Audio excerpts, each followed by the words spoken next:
അടിയന്തര വേളകളിൽ പോസ്റ്റ്മോർട്ടം നടത്തുവാനുള്ള സൗകര്യം മൂന്നാറിൽ ഒരുക്കണമെന്നുള്ള ആവശ്യത്തിന് ശക്തിയേറുന്നു.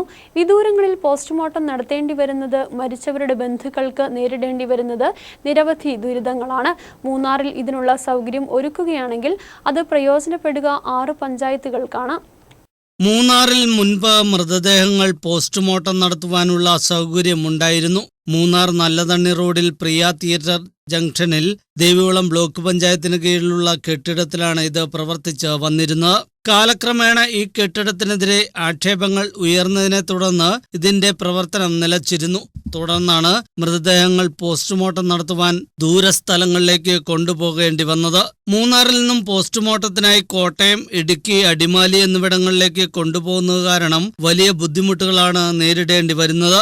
അടുത്തയിടെ ഇരുട്ടുകാനത്ത് മരിച്ച പെൺകുട്ടിയുടെ മൃതദേഹം മൂന്നാറിലെ ആശുപത്രിയിൽ എത്തിച്ച ശേഷം അടുത്ത ദിവസം ഇടുക്കിയിൽ എത്തിച്ചതിനു ശേഷമാണ് പോസ്റ്റ്മോർട്ടം നടത്താനായത്. കഴിഞ്ഞ ആഴ്ച ആനയുടെ ആക്രമണത്തിൽ ദാരുണമായി കൊല്ലപ്പെട്ട തമിഴ്നാട് സ്വദേശിയുടെ മൃതദേഹവും ഇടുക്കിയിലെത്തിച്ചാണ് പോസ്റ്റ്മോർട്ടം നടത്തിയത്. മൂന്നാറിൽ ഇത് സ്ഥാപിക്കുകയാണെങ്കിൽ 6 പഞ്ചായത്തുകൾക്ക് ഇത് ഗുണകരമാകും. മൂന്നാർ, ദേവികുളം, വട്ടവട, കാന്തല്ലൂർ, മറയൂർ, എടമലക്കുടി പഞ്ചായത്തുകൾക്ക് വലിയ അളവിൽ പ്രയോജനം ചെയ്യും.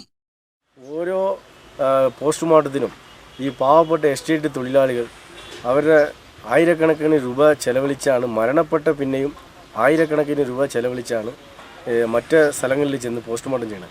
ഈ 6 പഞ്ചായത്തിലുള്ള ആളുകൾക്ക് സെൻട്രായിട്ട് മൂന്നാറിൽ പണ്ട് മൂന്നാർ ദേവികുളം ബ്ലോക്ക് പഞ്ചായത്തിൻ്റെ കീഴിൽ ഒരു പോസ്റ്റ്മോർട്ടം സെൻറ്റർ ഉണ്ടായിരുന്നു.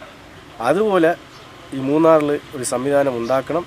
അത് ഉത്തരവാദിത്തപ്പെട്ട ആളുകൾ നടപടിയെടുക്കണമെന്ന് ഈ നേരത്തിൽ ചോദിച്ചോളൂ. കൂടാതെ മരിച്ചവരുടെ ബന്ധുക്കൾ നേരിടുന്ന സമയനഷ്ടം, സാമ്പത്തിക നഷ്ടം തുടങ്ങി നിരവധി പ്രശ്നങ്ങൾക്കും പരിഹാരം കാണാനാവുമെന്നാണ് വിലയിരുത്തൽ. News bureau, Munnar.